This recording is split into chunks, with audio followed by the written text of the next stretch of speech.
Mas, paralelamente a isso, diante da resistência do comando da casa e de outras lideranças para acelerar a votação desse texto, em nome da liberação das outras pautas, né, já que o PL disse que iria obstruir, a liderança do PL teve uma outra ideia. Então vamos colocar aqui um pedido de urgência. Já que eu não tenho a garantia do quórum de quem vota a favor, vamos tentar aprovar um pedido de urgência e já testar o quórum. 257 votos. Será que a gente consegue? Para você, Cardoso, o projeto da anistia tem força para ser aprovado, se for por meio aí dessa estratégia, nova estratégia do PL? Olá, Basília. Olá, Caio. Eu acredito que hoje ninguém pode afirmar com certeza quantos votos tem em favor desse projeto. A sensação que me passa que não tem o tal dos 309 votos. Senão não estariam fazendo essa situação da urgência, que é justamente para viabilizar, primeiro, um cálculo dos votantes. Segundo, apressar, acelerar a tramitação. Portanto, é difícil dizer. Eu acho que talvez nem mesmo as lideranças saibam exatamente qual o número de pessoas que estarão alinhados com a posição dos próprios partidos. A minha avaliação continua a mesma. Eu acho que esse projeto é mais um discurso político, que visa manter acesa a ideia de que são inocentes aqueles que articularam o golpe de Estado do dia 8 de janeiro, que evidentemente as lideranças que estão atingidas pelas denúncias também não fizeram nada, que o golpe é uma ficção, que o relatório da Polícia Federal não procede em absolutamente nada, que a denúncia do Ministério Público não procede absolutamente nada, que as matérias da imprensa também não dizem nada, ou seja, que existe uma conspiração universal contra aquelas pessoas que lá estão. É claro que nós temos que discutir situações a situações, analisar cada caso, verificar se as penas estão aplicadas corretamente, as provas do processo, mas isso é uma questão individualizada. No geral, me parece muito claro que está comprovado, sim, que, e não há uma conspiração sobre isso, parece que a evidência é total. As provas são muito claras, de acordo com o que está no processo, com o que está no inquérito. Houve, sim, uma tentativa de golpe de Estado, cuja situação de preparação passou pela ideia de deslegitimação das eleições. Né? Ou seja, nós tivemos aí um processo gradativo, então, que se falava das urnas eletrônicas que não valiam. Aliás, acho bastante curioso que Trump tenha elogiado as urnas eletrônicas do Brasil, segundo foi noticiado, né? É um paradoxo para quem defendia essa situação como uma anomalia. Ou seja, nós temos aí uma situação em que está muito bem retratada a tentativa de golpe de Estado e as provas são contundentes. Nós temos mensagens, nós temos depoimentos, nós temos a delação que pode até alguém querer questionar, mas ela não dá a substância do conjunto probatório. Acho, insisto, que vai ser muito difícil que se consiga desconstituir essas provas. A defesa, ou as defesas daqueles que são atingidos, possivelmente terão que sempre ligar pela ideia de nulidade, pela ideia de invalidade, porque na substância as coisas estão absolutamente claras. Ora, como é que eu faço para manter acesa diante dessas evidências a ideia da inocência? Eu faço um discurso político. E esse projeto de anistia, ele é um galvanizador desse discurso político. É um mote que eu tenho que dizer, não, vamos anistiar, vamos pacificar um país, vamos fazer anistia. Ora, ninguém que tem uma democracia, essa democracia pode ter sido rompida, vai pacificar absolutamente nada com uma anistia de quem tentou violá-la. Ou seja, não há pacificação possível que faça ou que passe a mensagem de que amanhã depois um golpe de Estado pode novamente tentar ser colocado e as pessoas saírem impunes. Isso não é possível, claro. Então, acho, muito francamente, que esta é uma batalha que, a meu ver, mas posso me surpreender, tende a ser inglória, pelo menos nesta conjuntura que está dada hoje. Terá que ser aprovada na Câmara, em 2 votações, depois Senado, depois terá que ser sancionada ou vetada pelo Presidente da República. Se o Presidente da República vetar, que acho que eu fará, volta para o Congresso para derrubar o veto e ainda pode se discutir a constitucionalidade do Supremo. Acho que é mais um discurso político do que outra coisa. Paula, falar do rito para aprovação ou não desse texto é naturalmente provocar também lembranças e análises sobre o que foi o 8 de janeiro, o que significaria um perdão dos crimes ali descritos pela Polícia Federal e confirmados no julgamento que a gente teve até aqui de mais de 400 pessoas pelo Supremo Tribunal Federal, pela execução dos atos daquele dia. Voltando para a pauta de hoje, o ponto é o rito. Optar por um pedido de urgência no lugar de levar logo esse texto para aprovação ou não em plenário, porque o líder, o Sóstenes Cavalcante, disse: eu tenho 309 votos para aprovar o projeto da anistia. Diante das resistências, ele quer, como estratégia, levar então um pedido de urgência. Para esse pedido de urgência, não precisa de largo placar. Com 257 votos, passaria. Será que é uma boa estratégia, Coppola? O projeto da anistia tem força, sim, para ser aprovado? Olá, Basília, olá, doutor Zé Eduardo, saudações à nossa audiência. Olha, há 2 semanas, o projeto da anistia tinha força para ser aprovado. Há 1 semana, esse mesmo projeto da anistia também tinha força para ser aprovado. Nós só estamos tendo essa discussão agora porque, conforme relatado amplamente pela imprensa, o Supremo Tribunal Federal entrou em ação e politicamente para nas palavras dos meus colegas jornalistas, pressionar o parlamento. O que, se for um relato verdadeiro, é muito preocupante, porque o artigo 95 da nossa Constituição impede, previne, ou pelo menos deveria vedar que magistrados, juízes, muito menos ministros do Supremo Tribunal Federal, tivessem qualquer tipo de atuação político-partidária.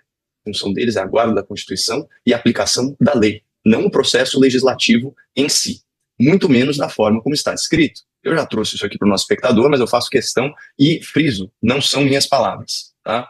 Uma das manchetes aqui: a nova arma de Moraes para pressionar Kassab contra a anistia de 8 de janeiro.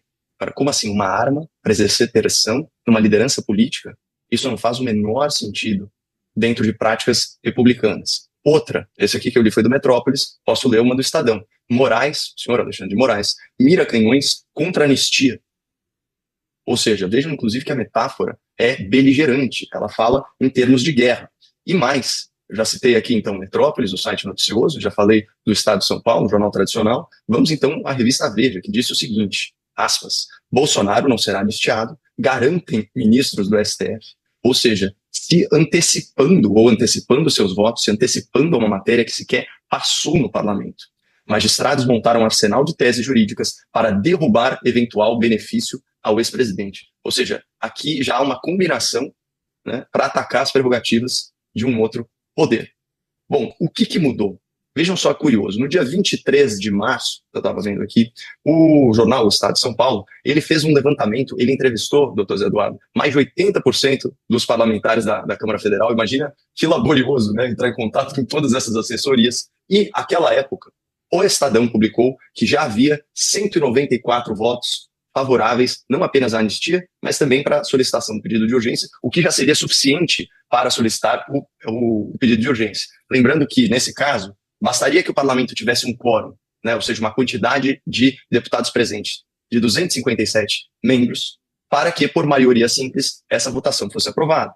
Então, quando a gente está falando de uma realidade 2 semanas atrás, isso tinha muita chance de prosperar, especialmente considerando que o presidente da casa, que é o responsável último por pautar essas questões, ele está flagrado, filmado, né, afirmando categoricamente que o 8 de janeiro não pode ser enquadrado como golpe. Ele definiu isso mais como uma manifestação aí de baderneiros e de vândalos inconformados com o resultado eleitoral. Esse era o quadro antes, Basílio.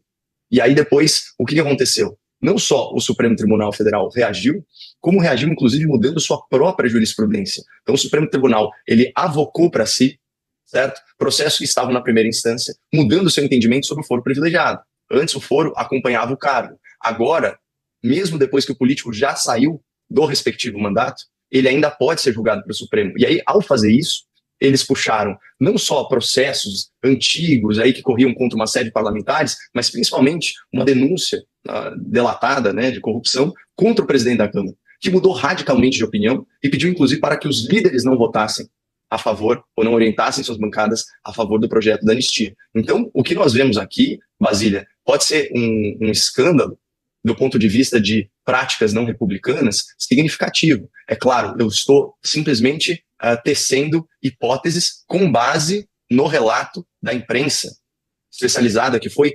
categórico em afirmar, em reportar aí para o grande público que há atuação político-partidária por parte dos ministros. Mas eu quero deixar registrado que eu não posso ser fiador dessa informação, é só simplesmente uma especulação aí com base no dever jornalístico, né, de informar a nossa estimada audiência. Com base na análise de cenário e em fatos, eu pergunto para os senhores o que deve acontecer a partir de agora com o ritmo, então, da tramitação desse texto da anistia. Porque, o Coppola, você traça um cenário muito favorável para a aprovação desse texto. A partir daqui, pelo menos nesses últimos dias, a gente teve, pelo Supremo Tribunal Federal, o recebimento da denúncia contra o ex-presidente Jair Bolsonaro e integrantes do antigo governo. A expectativa, mais do que expectativa, né, seguindo a instrução do processo, naturalmente, vem vem aí etapa a etapa em que testemunhas serão indicadas pelos réus para que prestem os seus esclarecimentos, suas versões da história, tem a própria produção da prova ou checagem das provas do que já saiu da investigação da Polícia Federal. Então, minha pergunta é, esses novos lances no processo podem inflamar ou jogar por terra mesmo as expectativas de aprovação do texto da anistia, sem contar, né, ou justamente falando que um dos lances esperados é a possível prisão do ex-presidente Jair Bolsonaro. Hoje ele é réu, está respondendo esse processo, vai indicar em testemunhas, falar de provas, mas sempre tem esta possibilidade da prisão, para ele ou para qualquer outra pessoa que responde a um processo na justiça. Cardoso, isso pode incendiar ainda mais a discussão? Olha, Basília, acho que a tua pergunta é muito interessante, porque acho que a gente precisa entender como é que funciona a lógica da Câmara dos Deputados, do Congresso Nacional. Essas análises que se fazem, tem os 300 votos, 200 votos, são absolutamente fora, muitas vezes, da realidade. E digo por quê? Sabe quando que você sabe exatamente quantos números tem numa votação? No dia da votação, e às vezes você se engana. Quantas vezes você tem, às vezes, o presidente manda abrir uma votação e não tem o número de votos que ele achava que teria? E por que isso acontece? Porque há uma série de fatores que fazem com que deputados declarem que vão votar uma coisa e não votam. Às vezes, possível, alguns que estão falando que vão votar na anistia não querem votar na anistia, querem abrir negociação com o governo, querem abrir negociação com outros partidos. E aí não é uma afirmação de propósito, é uma afirmação de postura para negociar. É assim que a vida política funciona, não podemos falsear a realidade. Então, objetivamente analisando, é claro que isto que se fala hoje é mais do ponto de vista de uma avaliação preliminar e às vezes até de propaganda, sem efetivamente ter base na realidade. Os acontecimentos futuros determinarão perda de votos para a anistia, aumento de votos para a anistia. Por exemplo, se evidências cada vez mais fortes surgirem em relação às práticas de tentativa de abolição do golpe de Estado, tentativa de abolição do Estado de Direito e golpe de Estado, vai minguando, porque a opinião pública tem um peso sobre isso. Se negociações forem feitas, também minguam. Então, essa análise, assim, hoje enfraquece, hoje está forte, enfraqueceu, porque ela não pode ser assim mecânica. A gente tem que conhecer a realidade da política brasileira para poder fazer análises cuidadosas. Eu, hoje, pelo que nós estamos vendo, acho que não tem a maioria para aprovação. Posso estar enganado, porque amanhã ou depois, quando for votado, pode ter a maioria. Ou seja, podia ter hoje, eu não sabia, ou podia não ter hoje, eu estava certo, e ter amanhã. Como poderia ter hoje e não ter amanhã. Esse é dinâmico. A vida política, ela tem uma dinamicidade que as análises racionais de quem está de fora muitas vezes não captam o que acontece. É evidente que os acontecimentos baseados da conjuntura vão influenciar isto, como também as negociações que forem feitas entre os partidos, entre as bancadas, vão influenciar isto. Ou seja, é uma situação que neste momento é um discurso político e não uma análise cartesiana de ponteiros que tiram aqui e apontam para lá, porque ninguém sabe exatamente quem vai votar no quê, tirando apenas um certo núcleo mais ideológico bolsonarista que vai votar na anistia a qualquer preço. O resto vai ser definido ao longo do processo político, dos diálogos e da pressão que os fatos da vida farão sobre esses parlamentares. Paula, a resposta do Cardoso me faz pensar que o que está em jogo não é só anistia ou não, perdoa ou não, mas várias negociações que podem acontecer politicamente no decorrer disso. Pode ser um prende ou não, condena ou não, porque para quem está acompanhando a notícia como espectador ou como jornalista, acha que o projeto da anistia é aprova ou não aprova, tem voto ou não tem voto. Talvez a questão não seja tão binária. Outros elementos estão passando no meio desse caminho. Vou fazer a mesma pergunta para você. Novos lances nesse julgamento contra o ex-presidente Jair Bolsonaro podem ditar os rumos do projeto da anistia, incendiar mais os debates? Não. O que está claro e colocado é que a externalidade que está afetando o juízo dos parlamentares, que, diga-se de passagem, costuma ser um juízo de conveniência e principalmente orientado pelo princípio não só da sobrevivência também, mas do desejo de permanecer no poder. A externalidade que está tendo impacto no juízo dos parlamentares é a suposta, e eu reforço aqui esse termo, a suposta pressão exercida por ministros do Supremo Tribunal Federal no parlamento. Então, por exemplo, quando a gente pega uma voz divergente no colegiado, que é o caso do ministro Fux, ele foi contra a ampliação do foro privilegiado. Num segundo momento, ele foi contra o julgamento pela primeira turma. Obviamente, ele entendeu que se nós vamos seguir essa regra arbitrária de acompanhar, né, acompanhar o foro até depois do encerramento do mandato, então o presidente tem que ser julgado pelo plenário. Aliás, assim como, se não me engano, é o caso com os manifestantes do 8 de janeiro, que foram julgados aí como criminosos, enfim, esse tipo de coisa. E não só isso, ele também sinalizou aí dúvidas sobre a validade, inclusive sobre a nulidade né, da delação premiada. Como isso era uma matéria de mérito, ele apenas sinalizou esse ponto e se omitiu a respeito disso.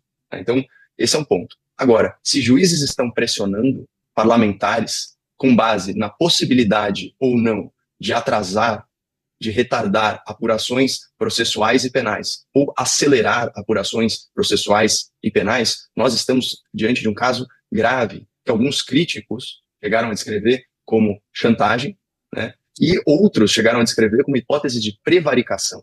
Então, quando o funcionário público, por interesse próprio, ele deixa de proceder como deveria. Ou seja, se você, obviamente, está diante de uma série de escândalos de corrupção, você teria de investigá-los independentemente de quem os cometeu e quando. Você não pode usar isso como um instrumento de pressão ao parlamento. Mas vou ler de novo aqui, Basília, porque até para frisar que isso não é algo que está saindo da minha cabeça, estou só divulgando por dever jornalístico. Quando a gente vê aqui, olha, isso está escrito na coluna do Estado de São Paulo, vai caindo a ficha de que apoiar a anistia seria interpretado como um ataque ao STF, que revidaria. E falou que o caso, por exemplo, do Kassab, né, que teve um processo seu abduzido pelo senhor Alexandre de Moraes, foi apenas uma, aspas, advertência. Jogue a primeira pedra quem não tem nenhum probleminha na justiça.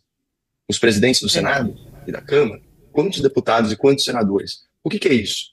É um recado de uma potencial ameaça. Eu não vou aqui questionar a credibilidade dessa jornalista e das suas fontes, isso está colocado no debate público. Então, essa é a externalidade a qual o Dr. José Eduardo, falando muito gentil, se referiu como acontecimentos da conjuntura e pressão dos fatos da vida. Cardoso. Uma coisa são os fatos, outra coisa são as leituras. Qualquer situação hoje de inquérito que for submetida ao Supremo Tribunal Federal de pessoas com foro privilegiado poderá ser lido por quem assim se interessar em ler. Olha, isso é uma chantagem contra o deputado. Se há fatos, se há situações jurídicas não colocadas, tem que abrir inquérito. Tem que chamar inquérito. Eu não sei dizer, objetivamente, cada caso tem uma análise. Não dá para fazer conjunturas dizendo que todos são culpados até prova em contrário. Tem que se analisar caso a caso.